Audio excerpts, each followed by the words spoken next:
Hello বন বেড়াবাসী, আমি কিন্তু আজ গায়ে পড়ছি নবীনগর উপজেলার সবচেয়ে সুন্দর যে পার্কটা আছে আনন্দ বিলাস ড্রিম পার্ক ও রিসোর্টস, এটা ঘুরে গেলে আপনারা দেখাবার লাগে। আর এই পার্কটা ঘুরে দেওয়ার পর আমি 1000% কনফার্ম করে কইতে পারি বর্তমান সময়ে বাউনবেড়া জেলার ভিতরে সবচেয়ে সুন্দর পার্ক হলো এই পার্কটা। আর আপনারা যখন এই পার্কে ঢুকতে যাবেন অবশ্যই আপনাদেরকে টিকিট কাটতে হবে। টিকিটের মূল্য 50 টাকা 50 টাকা 50 টাকা। আর আমার সাথে রাজন ভাই আছেন, এর লাগে আমার টিকিটের টাকা লাগছে না, আমি ফ্রিতে ঢুকে গেছি এই পার্কটার ভিতরে। আর পার্কটার ভিতরে হামডাই আমার সর্বপ্রথম নজর পড়ছে একটা ফুরির ভাস্কর্য। আর ফুরির ভাস্কর্যটার পিছনে কিন্তু একটা ডাইনোসরের ভাস্কর্য বানাইতেছে, এটা দিকে শুরু আমার কাছে সেরকম লাগছে।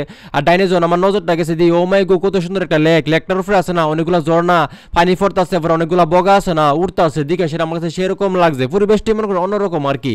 তো আর একটু সামনে হাইটটা জন গেছি গিয়ে দিয়ে একটা সিংহটার দিকে সেটা আমি একটু দুষ্টমি ফাইজলামি করলাম। আবার রাস্তার এই পাশে গিয়ে দিয়ে ও মাই গো একটা রয়্যাল বেঙ্গল টাইগার, এটা কিন্তু আসলে টাইগার নেই, এটার দুই রাশির আমি একটা ছবি টবি তুললাম, দিকে সেটা আমার কাছে অনেক ভালো লাগছে। আর মনে মনে ভাবতেছি ও মাই গো, নবীনগর উপজেলার ভিত্তে অত সুন্দর পার্ক, এটা আমি জানতাম না। এটা তো নবীনগর উপজেলার ভিত্তে নালি বাউনবেড়ার ভিত্তে সবচেয়ে সুন্দর পার্ক বর্তমানে। যারা দেখছে এই পার্কটা হেরে গিয়ে পার্কটা আসলে কত সুন্দর। ফরিয়ান আছে একটা সীতাবাগও দেখছি, সীতাবাগের আবার বাচ্চাও দেখছি। তো বাচ্চাটার আছে আমি একটু আদর টাদর করলাম। তো যতই ভিতরে আমি ঢুকতেছি ততই অনেকগুলো ভাস্কর্য দেখতেছি, যেগুলো দিকে সেটা আছে না আমার মন প্রাণ ঠান্ডা হইতেছে গা। কিতা কইতাম যারা এই পার্কে গেছে হেরে কইতে পারবো মানে কত সুন্দর পার্কটা। তো পুরোটা পার্ক আমি ঘুরতেছি হাঁটতেছি দেখতেছি, কোনো জিনিসের অভাব নেই, কত সুন্দর সুন্দর পার্কের যে ভাস্কর্যের ভিত্তে কিতা কইতাম। এবারে ব্যাঙের ছাতা আছে দুইটা ব্যাঙ ছাতার নিচে বই রয়েছে কত সুন্দর করে সেরা। এবার দিন কত বড় বড় দুইটা ফাঁকি, মানে এত সুন্দর পার্কটা আমি মানে বাসা হারাই লাগছি। আমি মনে মনে ভাবতেছি আমি কে লেগে আরো আগে পার্কটার মধ্যে গেলাম না। তো রাজন ভাই কইলাম, রাজন ভাই তুমি আমার আগে তা কইলাম না এত সুন্দর পার্ক নবীনগরের মধ্যে, আমি আগে জানলে তো আরো আগে আইলাম।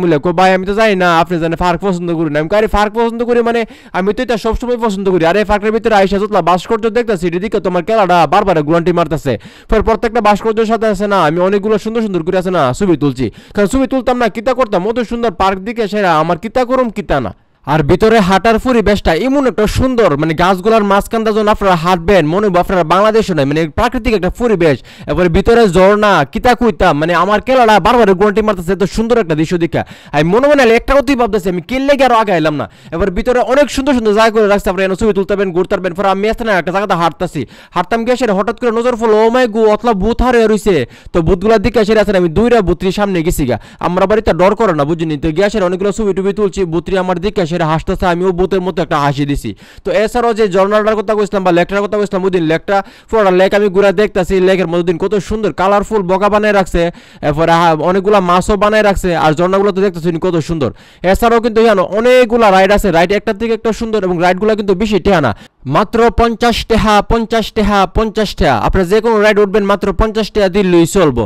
তো প্রত্যেকটা রাইডই অনেক সুন্দর। আর মোট কত হইলো আপনারা যে কষ্ট করে পার্কের মধ্যে যাইবেন বা রাইডগুলোতে অল্প টাকা খরচ করে উঠবেন আপনারা শুনলেই লাগতো না, কারণ এত সুন্দর পার্ক। আমি বাউনবাড়ি থেকে গেছি অতলা কষ্ট করে সেটা বিশেষ করতেন না, গিয়ে সেটা পার্কের ভিতরে হামড়াইছি। আর এত সুন্দর সুন্দর ভাস্কর্য দেখলাম, এত সুন্দর সুন্দর রাইড দেখলাম, আর প্রাকৃতিক পরিবেশটা দেখলাম, দেখে সেটা আছে না আমার যত কষ্ট আছেন ক্লান্তি আছেন সব গেছে গা। মানে অনেক সুন্দর পার্কটা। আমি কিতা করতাম বাউনবাড়ি জেলার ভিত্তি আমি চ্যালেঞ্জ করে করতে পারি বর্তমান সময়ে এত সুন্দর পার্ক আর নাই। ও মাই গো আমার পিছনে দুইটা ড্রাগন হারে রয়েছে, এটার মুখ থেকে আবার আগুন টাগুন বাইরে নেই। আমি চাইনিজ মুভি দেখছি এটার মুখ থেকে সেটা আছে না আগুন বেরো। পরে দেখলাম যে না আগুন টাগুন বাড়িতেছে না, পরে আছে না আমি গিয়ে একটা ছবি টবি তুলে লাইছি। এবং পার্কটার পিছনে যখন যাবেন একদম শেষ মাথাত গিয়ে দেখবেন একটা গুড়া আছে না বেড়ার মতন হারে রয়েছে, বুকটা ফুলে সেরা। আর গোড়ার থেকে যখন আরেকটু সামনে হাঁটতে হাঁটতে যাইবেন ইয়ার আছে না আগে যেন রাজা বাদশারা বিয়া করতো ফালকি দিয়ে আসিরা এরকম ফালকি পাইবেন বুঝুনি। ভিতরে আছে না রাইন টাইনি খুঁজতে নাই।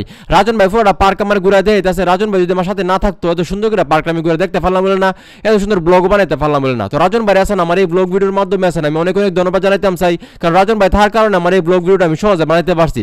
আর পালকিটা কিন্তু মাসারে দিলে অনেক সুন্দর, আমারও মনটা চাইছেন পালকিটা দিয়ে আসে এখান থেকে কোনো বউটো লই নবীনগর থেকে। পরে ভাবলাম যে আমার কাছে কেউ বিয়া বইব এলাকা সেরে আসে না, পরে আর আমি কারো বিয়াটিয়া না করে সেরু এমনি আয় পড়ছি। ততক্ষণ স্যার আমার এই ব্লগ ভিডিওটা দেখছুই, আপনার কাছে ব্লগ ভিডিওটা কেমন লাগছে অবশ্যই কমেন্ট করে জানাবেন। এবং এই পার্কের মধ্যে কেটা গেছুই নবীনগর উপজেলার অবশ্যই সেটা কমেন্ট করে জানাবেন যে এই পার্কটা আপনার কাছে কেমন লাগে। তো সম্পূর্ণ পার্কটা আমি ঘুরে দেখলাম, এক কথায় আমার কাছে অসাধারণ লাগছে, লুকিং লাইক এ ওয়াও লাগছে, মানে মুখে বাসায় প্রকাশ করার মতো না। তো পার্কটা অ্যাকচুয়ালি আমার কাছে অনেক সুন্দর, সবাই পার্কটা ঘুরে ঘুরে দেখতে আইতে পারেন, আপনার কাছে ভালো লাগবে। তো আমার এই ব্লগ ভিডিওটা এখানে শেষ করতেছি, সবাই ভালো থাকবেন, আজকের জন্য tata bye bye, tata bye bye, tata bye bye.